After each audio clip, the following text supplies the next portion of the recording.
ask you to give us your full name and first name, middle name if you have one, last name, and then spell it for us, please. Okay. My name is Leon Dwight House. Leondwight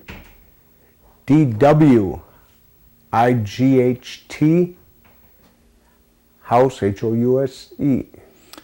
And what's your date of birth? November 1st, 1945. And where were you born? I was born in Milwaukee, Wisconsin. Were you born at the hospital or at home? Hospital. Hospital? Milwaukee County Hospital. I see. And what's your mother's name, and give us her maiden name, and then your father's name. My mother's name is Laverna Helen House, and her maiden name is Webster. And my father's name is Reynold House, no middle name. Okay. Do you remember your grandparents? Yes, I do. Could you give us their names? Lafayette Webster and Jane Webster. And what was Jane's maiden name, do you know? I believe it was Dockstader. Okay. And then on your mother's side? That was my mother's side. Oh, okay. And my father's side would be Wallace House, and I never met my grandmother. She had passed away at an early age. Okay. Did you spend any time with your grandparents? Yes, I did. I'm the oldest of 8 in our family, and I did spend some time with both my grandparents. Well, tell us a little something about which one did you spend the time with? I would say, not necessarily the most, but would be on your mother's side or your dad's side? Mostly on my mother's side, because they lived longer. My father's, Wallace, had passed away. I don't recall what age, but I did spend some time with him, Wallace House. But I did spend a great deal of time with my grandparents from my mother's side. Now, Wallace, what kind of occupation was he in? He was retired at the time, so I really didn't know what he did for a living. I know he did play the accordion. He was somewhat of a musician. Now, was he primarily in Oneida, or did he live in Milwaukee? Milwaukee. He lived basically in Milwaukee, whereas Lafayette Webster lived up north in Oneida. I see. And your grandmother, what do you know what her background might have been? No. Was she mainly a homemaker? Just a homemaker, grandma. She would do things like canning and cooking and wash, and she was a good grandma. Did they have electric lights and running water? They had electric lights, but no running water. I see. They had a well. And how big a family was that? My grandmother? The one that you were just talking about. My family? No, you're the one that just had. You said she didn't have any running water. She had a well. Right, that'd be my grandparents. On the house or the on my mother's side, Lafayette and Webster's? Jane Webster. Okay, yes. yeah. How many were in that family, the Webster? Oh, how many kids did they have? Aunts. I believe they had 4 girls and one boy. Do you remember their names? Yes, there was Stanley Webster, Mamie, Winona, Les Seal, and of course my mother, Laverna. So it'd be 4 women, 1 man. Okay, how big was it on your father's side then? On my father's side, there were 4, I believe it was 4 boys, and 3 boys, and 1 girl on my father's side.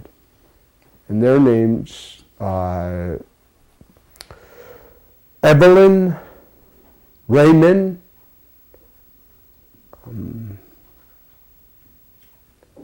Norman, and my father, Reynold.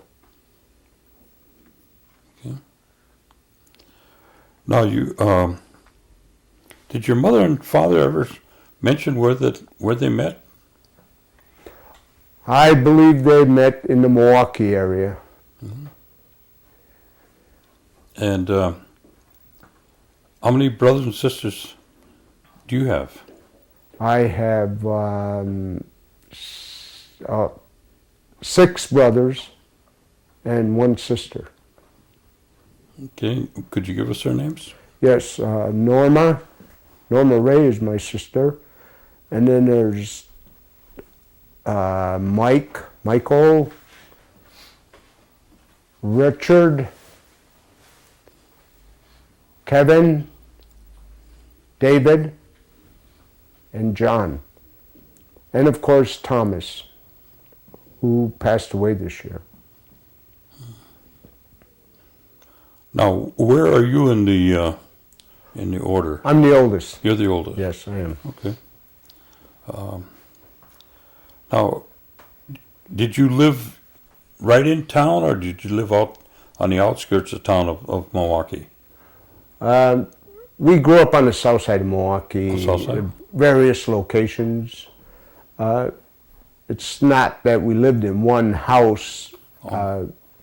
We moved around. Moved around, okay. But basically on the south side of Milwaukee. Okay. And in my younger years, my mother would take me up to my grandfather for the summer. And I would work on the farm, on my grandfather's farm. Oh, were you able to, about how old were you about that time when you worked up there? As every year, as soon as school let out, I would go up there, and as long as I remember, I would go up there as a child, up until I believe I was high school age, I'd say a freshman, Okay. before my grandfather passed away. And of course, we didn't go up there anymore. So you, were you able to be involved in any activities up on the reservation when you're up there? As a youth, I had some friends up there on the reservation, and activities basically were what guys would do: go swimming and play ball and hang out, so to speak. So Now at home, when you're here in Milwaukee, what were your primary responsibilities as, the oldest child? well, both my parents worked, so my responsibility, of course, was to help take care of the younger ones. I did take care of my younger 7 siblings. And of course, we were pretty close in age, so it wasn't like there were older ones and there were babies. So, and as well as take care of the house. Do some cleaning, like dishes, housework. What was school like for you? Was it pretty good, no good, good time? I thought I had a good school, good schooling, both in the Milwaukee public school system, and I did graduate from high school. Okay. My parents were very, very tough on us to make sure that we did get an education, at least graduate from high school. They felt that if they've done that, they got me on the right road. Succeeded, huh? Right. Yeah. What was a typical Sunday like at home? Basically, in my youth, it was, we did go to church. I always said that in the summer, or in the winter time, I should say, back home in Milwaukee, I was Episcopalian because my father was Episcopalian. In the summer, I would go up to my grandfather's, and he was Methodist. He was Methodist. So I was Methodist in the summer and Episcopalian in the winter. Okay. All right. And of course, then we would go to the local theaters, and that was our Sunday, and have a meal. My mom always made sure we sat down for a Sunday meal. Now, tell me your Christmas. What was Christmas like? It was fun. We didn't have a lot, and many a times we didn't have a lot of money. And I remember going to different locations to go and pick a gift out, such as like at the Salvation Army, places like that, where we did get gifts from relatives as well, and of course Santa Claus. So we were somewhat religious. We did our Sunday morning or Christmas morning church, but then the rest of the afternoon was gift opening. I see. Can you think of any other holidays that your family would get together? Easter was the ham and rolls. That was our thing, ham and rolls. And we were big on 4th of July. We would always go to a public park someplace and participate in the festivities of 4th of July. I see. Mm-hmm. Okay.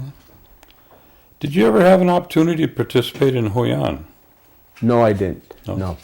But you knew what it was?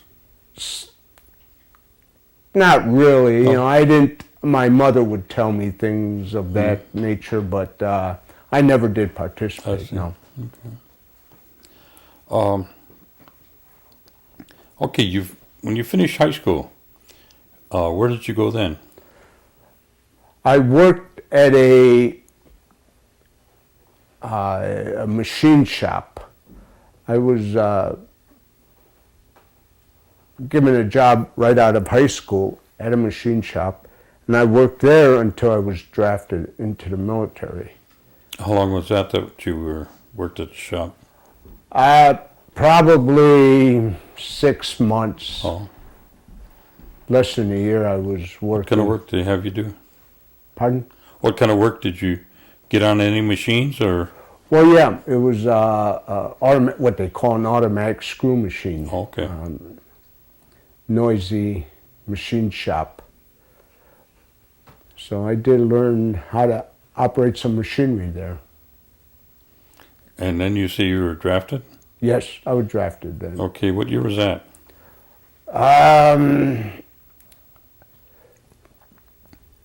I would say November 1965, I was drafted.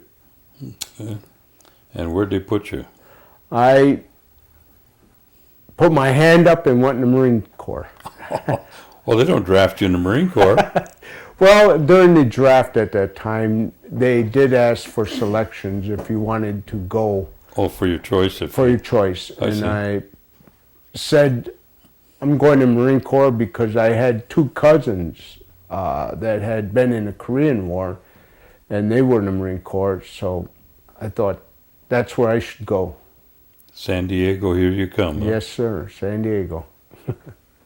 Hollywood Marine. Once you finished boot camp, what did they send you? After San Diego, then of course, I went to Pendleton for more training and returned home for 20-day leave.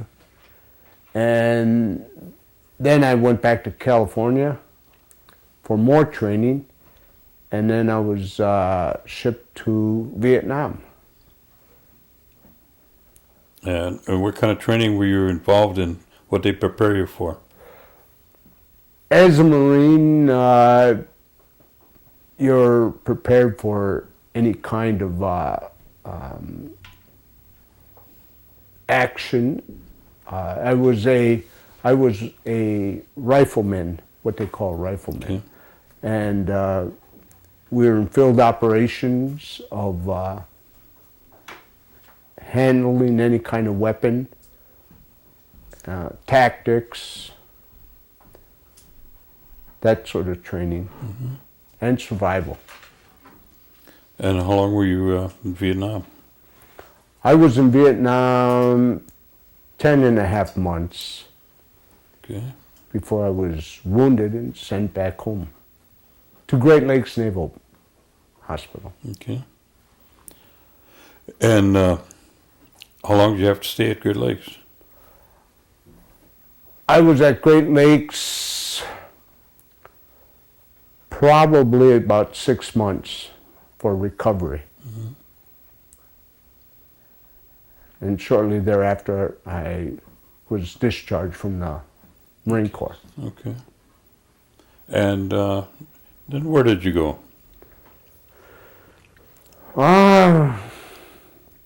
I came back home, of course, and tried to put my life together, and I did continue working in a machine shop, and I worked at a few places.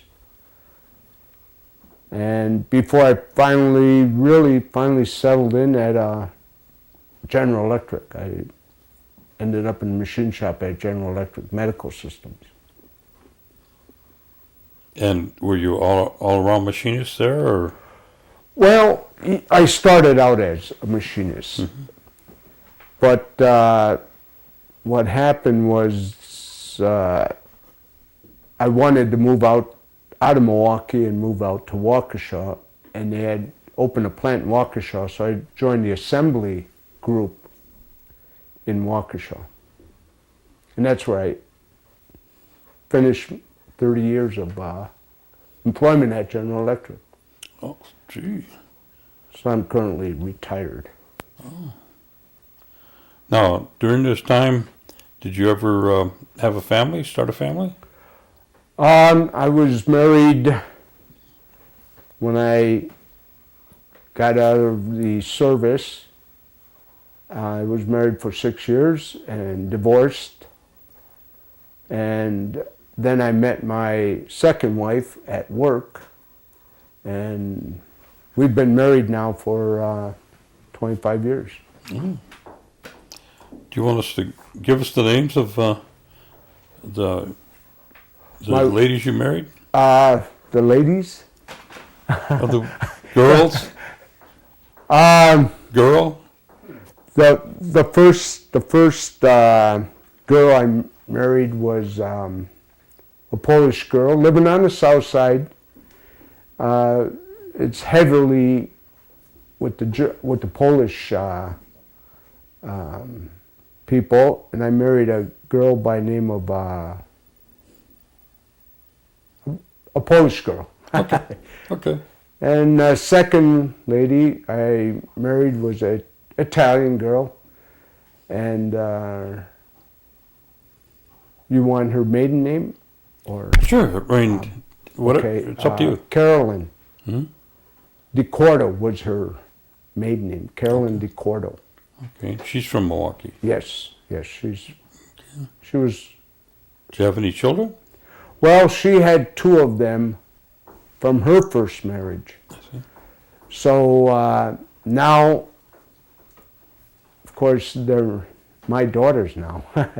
So I personally don't have any children, no. I see. Oh, what's your two daughters' names then? Teresa and Jennifer. I see.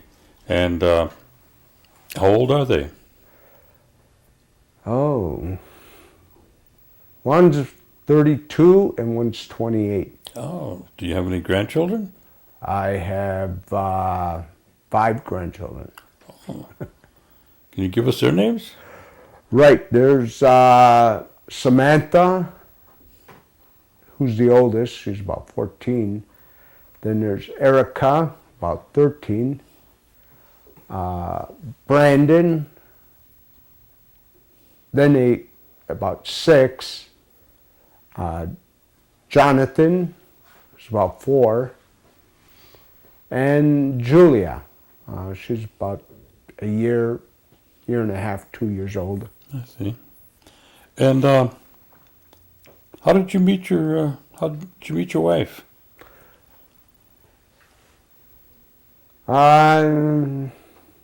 At work at General Electric in Waukesha. I see. And did she continue to work after you start raising a family? Yes, Or, yes. You know. Yes, she does. So did she retire from there too? No, she didn't. She's 8 years younger than myself, and so she's working. Still now. slaving away, huh? I'm retired, and she's working. I see. Now, have you had an opportunity to be involved in, any of the tribal operations or tribal programs that they have either in Oneida or down in Milwaukee here? I have on the fringes of areas. I've worked with the tribe on Veterans Affairs, and I'm in the color guard, so I've gone to events on behalf of the Oneida tribe, yes. Oh, good. Do you get a chance to keep up with the activities in the Gully Sox? Yes, I do. Yeah.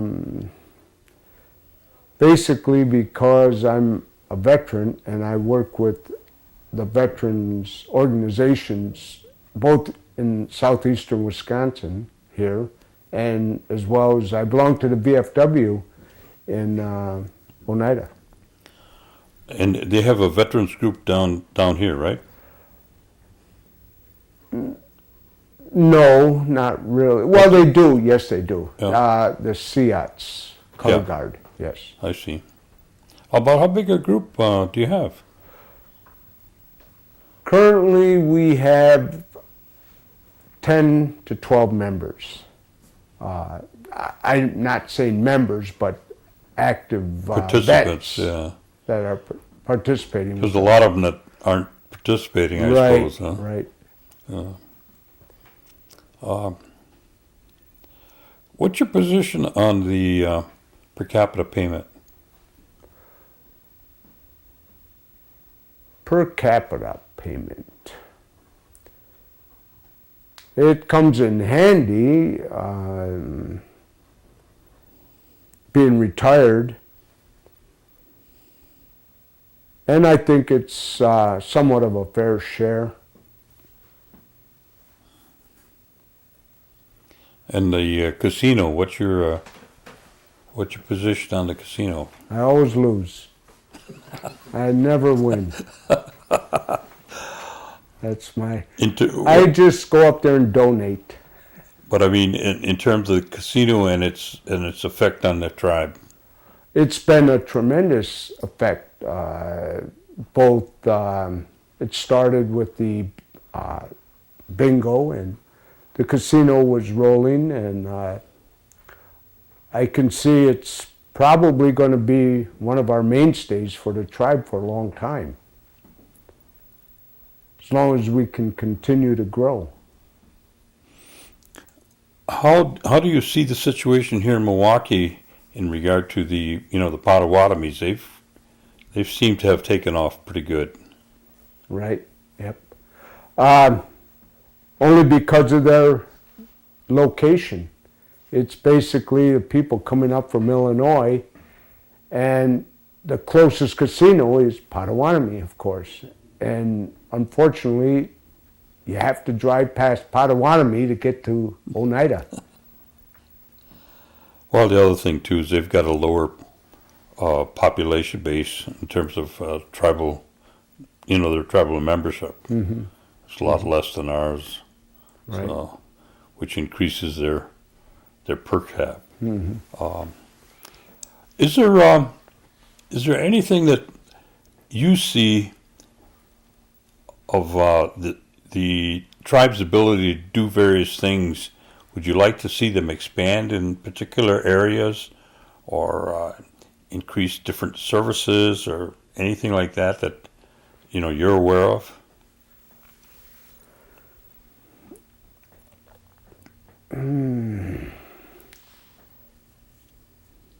I would like to see them expand in their fortunes that they're going into, other than relying on the casino part of it. I can see them going in that direction. As far as personally, I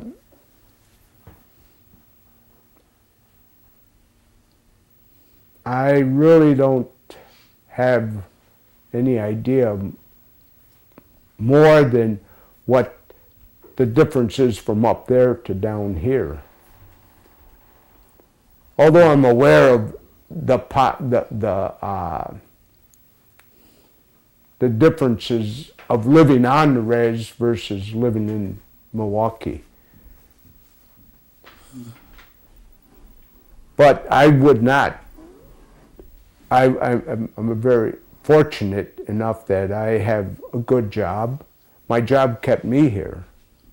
Otherwise, I imagine I would probably go back to the reservation, but my job kept me here. Sure. And the pay was good.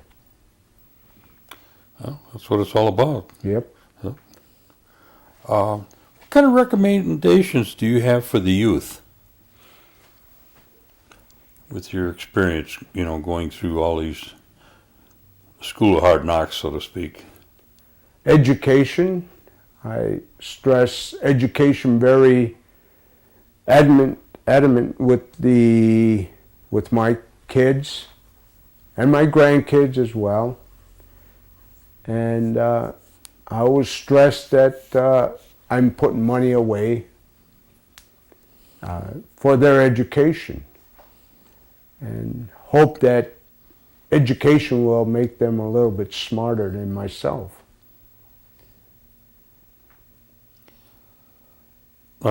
Going back to, they just come out with this movie. It's called the Flags of Our Fathers. Mm-hmm. Are you aware of that? Yes, I've seen the advertising for it. Okay. Yes. It's about Iwo Jima, I believe. Yeah. And one of those guys that helped him raise the flag was Ira Hayes. Correct. Yeah. I was just curious what your take on is, as a former Marine. Well, I guess you never a former Marine. Right. Once right? a Marine, always. Always a Marine. Yeah. What was your situation when you went into the Vietnam after all your training, and what did you encounter over there? As in terms of, was there any distinction made about you as an Indian, as when you went to Vietnam? Oh, not really. Nothing specific. No prejudices. The usual white guy, Indian guy, you would have more feel for the jungle than the white guy, you know, that stereotyping thing, but it was all in jest, and that little humor that we did have was between us. It's like what happens in Vegas stays in Vegas, and in Vietnam it was the brotherhood, the brothers, guys looking out for each other to come home. So it hasn't changed from Iwo Jima to Korea to Iraq. Right, Still that's the same. correct. It's still the same. Yeah. Okay. Get home. Did I forget anything that you might want to add? Not. I'm here for the interview, and I didn't come with questions, you know, to answer questions. Well, maybe you might have formulated some while we're sitting here. Well, my opinion is to get educated and go further than your grandparents did, go further than your parents did, achieve higher levels, and respect your parents. And God bless the guys overseas. Hey, except for fun, heck. All right, thanks a lot. I appreciate it. Can I ask a question? You- When you were growing up, were you aware of your Oneida heritage at all? And are you more aware of that now? And if so, is it more in a positive way now than it was when you were a kid, or how's that changed at all? In my youth, I was aware of my heritage. My parents took us to powwows, and as a matter of fact, I learned how to dance from a gentleman by the name of Al Smith. He would teach us in Milwaukee. He would bring the drums and the feathers and would teach us to dance. And we did perform at some powwows and even went to school and danced at school. And later on, I imagine that would be my upbringing. And now I'm becoming more aware of my heritage more. I'm willing to learn more of my heritage because things happen in our environment where I live. One, I live in a city. I don't live on the res, where you have a concentration of Indians to talk your language, so to speak. Even in my youth, I learned how to speak Indian, but that was in my youth because I would come back to Milwaukee and not use it and not be aware of it. And of course, I try to get back to the reservation as much as possible. As a matter of fact, I joined the VFW in Oneida, not one in the Milwaukee area, because I wanted to be part of that organization. That's good. And I travel once a month up to Green Bay to be with the brothers. Well, glad to have you. Okay. Good. All right, Alan is going to disconnect you, and I got a honorarium I got to make out for you, and we want to thank you very much for taking this time to come down and sharing this with us. And Gordy, the standard 52 cents, right? Yeah, the 52 cents is, All right. we'll get to you. We'll cover a couple stamps. I'm not even sure about that anymore.